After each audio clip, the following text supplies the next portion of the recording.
Hi, I'm Ken Newman, historian for Battleship New Jersey, and today we're at historic Fort Miles in Lewis, Delaware. So this big hunk of steel here is what's known as proofing steel. This is a piece of armor that would have been a facsimile for a battleship. This particular piece of metal here weighs about 10 tons and was originally at Naval Weapons Depot Dahlgren in Virginia. The big hole that you see right here was a hole put there by a 16-inch gun.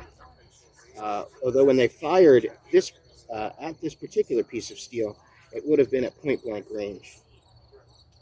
The reason for proofing is to test the whole system of the gun, from the recoil mechanism on down. So Missouri's gun here behind me isn't the exact type of gun that would have been here in this. That would have been here in the 1940s. This particular one is a 16-inch 50 caliber Mark 7. They would have had Mark 1s here back in the 40s. Although the type of projectile, such as this armor-piercing one right here, would have been the same. Interesting thing about the difference between what battleships do in the broader sense of the newer Navy with the advent of the aircraft carriers is that their main role was pretty much relegated to doing shore bombardment.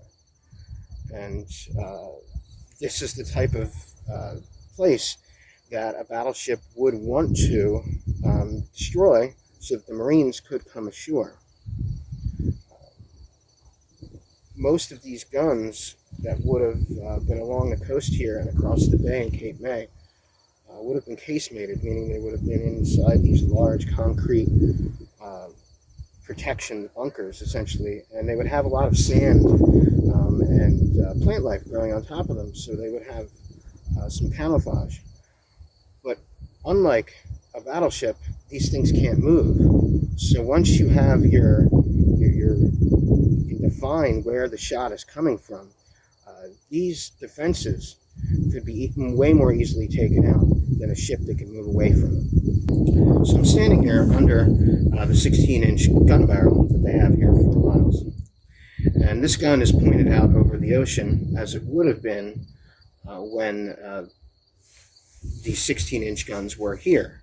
Although there would be a casemate, a large concrete bunker essentially, around this gun to protect it from attack. If you look out over my shoulder there, you can see the mouth of the Delaware Bay, and beyond is Cape May.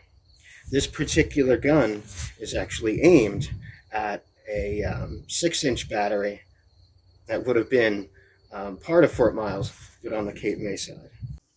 Behind me is the entrance to Battery Smith, which was where the two 16-inch casemated guns would have been here along the coast of Delaware. So remember to like, share, and subscribe. We'd like to thank Fort Miles for having us here today.